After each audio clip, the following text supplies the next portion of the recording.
है कि कोई भी चीज, ठीक है ना, छोटा चीज को बड़ा बनाना, ठीक है ना। ये है आप लोग का अवतल दर्पण, ठीक है ना। इसको हम लोग बोलते हैं इंग्लिश में कॉनकेव मिरर, ठीक है ना।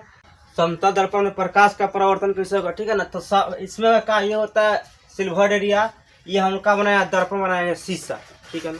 तो इसी को हम बोलते हैं समतल दर्पण। ये वाला इसका यही काम होता है कि जितना दूरी पर वस्तु होता है उतना ही बड़ा बनाता है, उतना ही साइज का बनाता है, ठीक है ना। ये काल्पनिक प्रतिबिंब बनाता है। तो देखो, जब कोई प्रकाश किरण, जब यहाँ ये आपतित किरण है, ठीक है ना, इसको बोलते हैं इंसिडेंट रे, ठीक है ना। ठीक लिख सकता है, नहीं भी लिखेगा तो कोई दिक्कत नहीं। ये अभिलंब है, ताकि पूरा ऐसा कहानी नीचा लिख दिए हैं तो तू लिखेगा तभी सही, नहीं लिखेगा तो देखो। तो ये होगा हम लोग का समतल दर्पण, ठीक है ना। तो इस दर्पण को ये रिफ्लेक्शन कैसे होगा, तो इस तरह सिंपल हम बता दिए हैं कि रिफ्लेक्शन का इस तरह हो जाता है। लेकिन यहाँ मानो यहाँ पे दर्पण को हमने रख दिया तो यहाँ से हम यहाँ लाइट बारेंगे आज दर्पण पर पड़ेगा तो यहाँ डायरेक्ट होकर उधर रिफ्लेक्शन हो जा रहा है, ठीक है ना। लेकिन इससे टूटी फूटी लाइन जो कुछ होता है ना, ठीक है ना, रिफ्लेक्शन हो रहा है यहाँ पे, और यहाँ पे देखना टूटी फूटी लाइन इधर जाता है, ठीक है ना। यहाँ पे टूटी फूटी लाइन होकर इधर गुजरता है, मतलब यहाँ इस तरह यहाँ पे गुजरता है, ठीक है ना। यहाँ टूटी फूटी लाइन होकर गुजर जाता है, ठीक है ना। तो इसी को हम लोग बोलते हैं अभिलंब, ठीक है ना। तो ये कोई किरण नहीं होता है, ठीक है ना। इसको समतल दर्पण के द्वारा ही दर्शाया जा सकता है, जो कि इस प्रकार के है, ठीक है ना। अब देखो यहाँ पर जो ओए है, यहाँ जो ए बी दिया हुआ है, ए बी ये वाला, ये हो गया हम लोग के समतल दर्पण। समतल दर्पण में देखो यहाँ पर जो पीछा वाला भाग है वो ये भाग है, इसको बोलते हैं, ये रस्ती सतह होती है, ठीक है, सिल्वर एरिया, ठीक। इसमें जो यहाँ पे जो पॉइंट है, कहने का मतलब कि यहाँ हम इसको बार रहे हैं लाइट, तो यहाँ पे जो पड़ रहा है इसी को हम लोग बोलते हैं आपतन बिंदु, यानी पॉइंट ऑफ इंसिडेंस। जो यहाँ पे है पॉइंट ऑफ इंसिडेंस, ठीक है ना। तो यहाँ से कोई किरण यहाँ पे इधर आएगा, दर्पण पे पड़ेगा, उसके बाद यहाँ से रिफ्लेक्शन होने के बाद इस बीच बीच में टूटी फूटी लाइन बनता है, उसको हम लोग बोलते हैं अभिलंब। और जो यहाँ रिफ्लेक्शन होता है इसको बोलते हैं परावर्तित किरण, ठीक है ना। तो ये हो गया आपतित किरण, और ये परावर्तित किरण, और ये हो गया बीच में अभिलंब। इसका नियम दो का होता है, एगो फर्स्ट लॉ, एगो सेकंड लॉ। फर्स्ट लॉ ये बोलता है कि आपतित किरण, परावर्तित किरण और अभिलंब तीनों एक ही पर आता है। और इसका सेकंड नियम ये बोलता है कि एंगल आई के बराबर एंगल आर होता है। जैसे यहाँ पर ओ हम लोग के हो गया कौन सा आपतित किरण, और यहाँ पर ओ बी हो गया परावर्तित किरण, और यहाँ पर ओ एन हो गया यहाँ पर अभिलंब, ठीक है। अब देखो, अब आखिर में कोई भी मैथ में पढ़ता है तो मैथ में जो डायरेक्ट इस तरह बनता है कितना का बनता है, जैसे यहाँ पे देखो ये हम लोग इस तरह बना दिए, तो यहाँ पे हम लोग को मालूम है कि ये 180 डिग्री के बनता है ना, ये एंगल 180 डिग्री का बनता है। तो ये भी समतल है, तो ये भी 180 का है, क्लियर है। तो ये 180 का है, देखो यहाँ पर। तो जो ये अभिलंब वाला होता है, ये अभिलंब क्या करता है, इसको दो पार्ट में बांट देता है, ठीक है ना। यानी ये 90 डिग्री पर है, तो इसका इधर भी 90 डिग्री है और इधर भी 90 डिग्री है। जो अभिलंब यहाँ पे है ये 90 डिग्री पर खड़ा हुआ है, ठीक है ना। अब यहाँ पर सवाल कहीं आ जाए कि आपतित किरण कितना डिग्री का होता है, तो आपतित किरण और परावर्तित किरण ये दोनों 45 डिग्री का होता है, ठीक है ना। यानी इसमें ये 45 डिग्री का और ये भी 45 डिग्री का, और ये 45 ये 45, तो दोनों हो गया 90 90 180, ठीक है ना। तो सवाल में पूछे कि आपतित किरण कितना डिग्री का कोण बनाता है, तब 45 डिग्री का, ठीक है ना। अगर ये यहाँ पूछे कि अभिलंब कितना डिग्री का बनाता है, तो कितना डिग्री बनाता है, ये बनाता है 90 डिग्री का। समझ में आएगा कारण, ये देखो यहाँ पे 90 डिग्री ना, ये 90 डिग्री का बनाता है, ठीक है।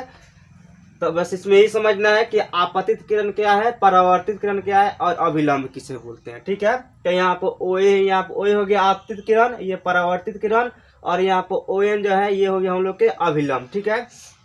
ओ हो गया पॉइंट ऑफ इंसिडेंस यहाँ पर, और ये हो गया सिल्वर एरिया, यानी जो पीछे वाला पार्ट बताई दिए, ये वाला पार्ट, ठीक है ना। ये जो हो गया ये वाला दर्पण हो गया, ये पूरा प्लेन मिरर, ठीक है। अब ये एंगल जो यहाँ पर आई लिखे है, इसको बोलते हैं angle of incidence. Angle of incidence यानी आपतन कोण, यानी आपतन से जो प्रकाश आती है, आपतित किरण, उससे जो कोण बनता है उससे बोलते हैं हम लोग कौन सा, आपतन कोण, ठीक है ना। और जो परावर्तन होता है यानी जो यहाँ से गुजरता है, उससे कौन बोलता है, तब एंगल ऑफ रिफ्लेक्शन यानी परावर्तन कोण, ठीक है। तो ये एंगल हो गया ये आपतन किरण, ये परावर्तन किरण। अब इसके बाद इसका जो बताएंगे लॉ, तो लॉ में लिखवाएंगे कि कौन किसके बराबर होता है, ठीक है। इसको देखो यहाँ पे इसका जो होता है ना इसका लॉ 2 होता है टाइप्स ऑफ, ठीक है। एग्जाम में आता है कि प्रकाश के परावर्तन कितने नियम होता है, ऑप्शन में आता है 2 3 4 5, तो इसमें 2 नियम होता है, ठीक है ना। इसका फर्स्ट लॉ और सेकंड लॉ। तो फर्स्ट लॉ यही बोलता है कि यदि आपतित किरण यानी जो किरण आती है वो और जो परावर्तित किरण जो जाती है वो, ठीक है ना, और जो बीच में जो अभिलंब बनता है ये वाला, ये आपतित और परावर्तित और अभिलंब, वो जो तीनों एक ही तल में होते हैं उसे ही बोलते हैं हम लोग कौन सा, फर्स्ट नियम, ठीक है ना। जैसे ही हम लोग का दर्पण हो गया, यहाँ बताए किए थे, तो इसमें प्रकाश जाएगा, इसमें मानो ये जाएगा तो तीनों एक ही पर बनेगा, लगभग में तीनों एक ही बनता है। तो जो तीनों जब एक ही पर बन रहा है, ठीक है ना, तो इससे हम लोग बोलते हैं का, फर्स्ट नियम। यानी कोई आदमी आता हो, कोई जाता हो, कोई बीच में खड़ा हो, तीनों जब एक ही जगह पर हो, एक ही स्थान पर हो, उसे ही बोलते हैं हम लोग इसका प्रकाश का फर्स्ट नियम। समझ में आ गया।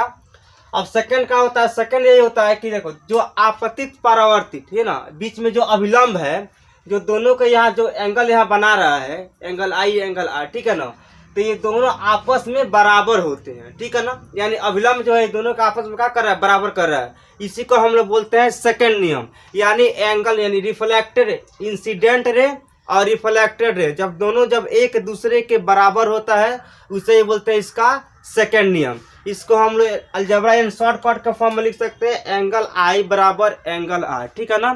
किसी को सेकंड लॉ में डिफिनीशन नहीं याद है तो एंगल आई बराबर एंगल आर लिख सकता है, ठीक है ना। तो इसमें कोई दिक्कत नहीं होगा, ठीक है ना, या इसको लिख देगा तो भी कोई दिक्कत नहीं होगा। समझ में आ गया। फर्स्ट लॉ तीनों एक ही में रहता है, सेकंड लॉ दोनों के एंगल बराबर होता है, कोई दिक्कत इसको होता है। दुनिया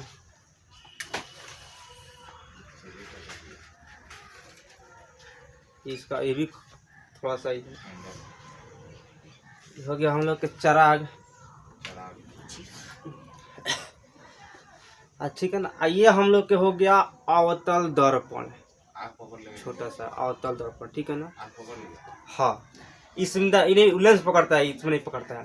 इसमें किसका नियम का होता है, ये बड़ा वस्तु छोटा वस्तु के बड़ा चित्र बनाता है, यानी बड़ा इमेज बनाता है, फोटो नहीं इमेज बनाता है, फोटो इमेज बनता है। देखो इसे क्या होता है, देखो इसको हम लोग पर्दा पर उतारा जा सकता है, और जो समतल दर्पण से बनता है ना उससे हम लोग पर्दा पर नहीं उतार सकते हैं। यानी जो रियल इमेज होता है वास्तविक प्रतिमा उसको हम लोग पर्दा पर उतारा जा सकता है, ठीक है ना। पहले इसको देख लो तब समझा दे रहे हैं। अच्छा देखो यहाँ पर, ठीक है ना। तो ये हो गया हम लोग कौन सा, देखो किस तरह प्रतिबिंब बनाएगा इसका, देखो यहाँ बना रहा है, तो लोग ध्यान दे, यहाँ पर बना रहा है ना जी। आगे इधर बनाता है, ठीक है ना। इसका देखो ये हो गया, ये एक्सपेरिमेंट हो गया। देखो यहाँ पर जितना इधर करेंगे उतना छोटा बनाएगा, जितना भागते जाएंगे उतने लंबा बनाएगा, ठीक है ना। जितना नजदीक आएगा उतने छोटा करते जाएगा, जितने बड़ा दूर जाएगा उतने बड़ा होता है, हो जा रहा है यहाँ पर। देखिए तो ये होता है इसका नियम। देखो इसमें होता क्या है, देखो यहाँ पर इसका काम होता है कि कोई भी चीज, ठीक है ना, छोटा चीज को बड़ा बनाना, ठीक है ना। ये है आप लोग का अवतल दर्पण, ठीक है ना। इसको हम लोग बोलते हैं इंग्लिश में कॉनकेव मिरर, ठीक है ना। देखो ये फिगर इसलिए बनाया, देखो यहाँ जो है इस फिगर में देखो इसमें क्या होता है, इसका बीचों बीच में एक सेंटर निकलता है जिसको हम लोग बोलते हैं प्रिंसिपल, जो यहाँ पे पी रखे हुए हैं, ठीक है ना। ये जो दर्पण है इसमें जो पी है, ये जो यहाँ है ना इसको हम लोग बोलते हैं एक्सिस, पी एक्सिस। जो यहाँ पर जो ये लाइन है ना ये वाला, इसको हम लोग बोलते हैं पी एक्सिस। देखो जैसे हाई वाला है जो है ये वाला, इसको हम बोलते हैं पी एक्सिस। पी एक्सिस का मतलब होता है प्रिंसिपल एक्सिस, यानी दर्पण के बीचों बीच जो यहाँ से बीचों बीच इधर निकलेगा इसको बोलेंगे प्रिंसिपल एक्सिस, ठीक है ना। इसमें दो चीज, एक होता है फोकस, एक होता है सेंटर ऑफ कर्वेचर। इसको बोलते हैं, सी को बोलते हैं सेंटर ऑफ कर्वेचर। तो फोकस और सेंटर ऑफ कर्वेचर में क्या अंतर है, देखो जैसा हम लोग पढ़ते हैं सर्कल, ठीक है ना। तो सर्कल में क्या होता है, देखो सर्कल में यहाँ पे एक डायमीटर होता है, ठीक है ना। डायमीटर का अध्यय होता है क्या, त्रिज्या यानी रेडियस, और रेडियस का दुगुना का होता है डायमीटर, ठीक है ना। सेम वो नियम यहाँ पर है। जैसे यहाँ पर फोकस ये प्रिंसिपल एक्सिस है जो एफ यहाँ पर जितना दूरी पर है उससे ये दुगुना दूरी पर है। कहने का मतलब कि अगर यहाँ पर पी और एफ का डिस्टेंस यहाँ होगा 5 cm, तो यहाँ पर पी और सी का डिस्टेंस यहाँ पर होना चाहिए 10 cm, यानी इसके द्विगुना दूरी पर, ठीक है ना। यानी किसी गोलीय दर्पण है, ठीक है ना, उसका जो सेंटर होता है ना सेंटर, तो इसी में जो गोलीय दर्पण जो सेंटर होता है उसी को हम लोग बोलते हैं सेंटर ऑफ कर्वेचर। इसको बोलते हैं वक्रता त्रिज्या हिंदी में, ठीक है ना। तो वक्रता त्रिज्या का, ठीक है ना। अब यह समझना हम वस्तु ये कहाँ रखे हैं, इसका प्रतिबिंब कहाँ बना हुआ है, ठीक है ना। तो ये वस्तु हम रखे हुए हैं अनंत, ठीक है ना, और सेंटर ऑफ कर्वेचर के बीच में। कहने का मतलब अनंत मतलब ये होता है कि इन्फिनिटली कहीं रख सकते हैं, ठीक है ना।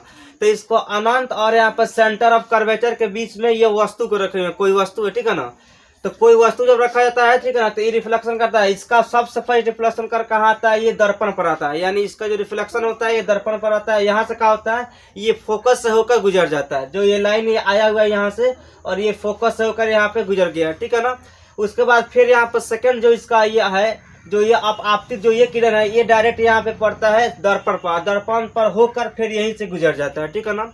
तो जो ये दोनों जो किरण जब यहाँ पे गुजर रहा है, जहाँ ये मिलता है, ठीक है ना, वहाँ पे इसका प्रतिबिंब बनता है, ठीक है ना। यानी वहाँ इसका इमेज बनता है। कहने का मतलब कि हम लोग का हो गया ऑब्जेक्ट। ऑब्जेक्ट मतलब कोई वस्तु हो गया, और ये जो यहाँ पे ये हम लोग का इमेज हो गया, यानी ये प्रतिबिंब हो गया, ठीक है ना। तो यहाँ पर ये होता है कि अवतल दर्पण जो होता है, ठीक है ना, तो ये कभी भी जो इमेज अपना बनाता है, प्रतिबिंब बनाता है, ये दर्पण के सामने बनाता है, ठीक है ना। और ये वस्तु से बड़ा बनाता है, ठीक है ना। इससे हम लोग पर्दा पर उतारा जा सकता है, ठीक है ना। यानी इसको जो देखता है ना, प्रोजेक्टर नहीं फिल्म चलता है प्रोजेक्टर वहाँ, ठीक है ना, तो उसमें रियल इमेज होता है, इसीलिए हम लोग उसको पर्दा पर उतार के देख सकते हैं, ठीक है ना। तो ये रियल इमेज है, इसको हम लोग पर्दा पर उतार सकते हैं, ठीक है ना। ये उल्टा बनता है, ठीक है ना। रियल इमेज कभी भी उल्टा बनता है, रियल इमेज कभी सीधा नहीं बनता है, ये उल्टा बनता है।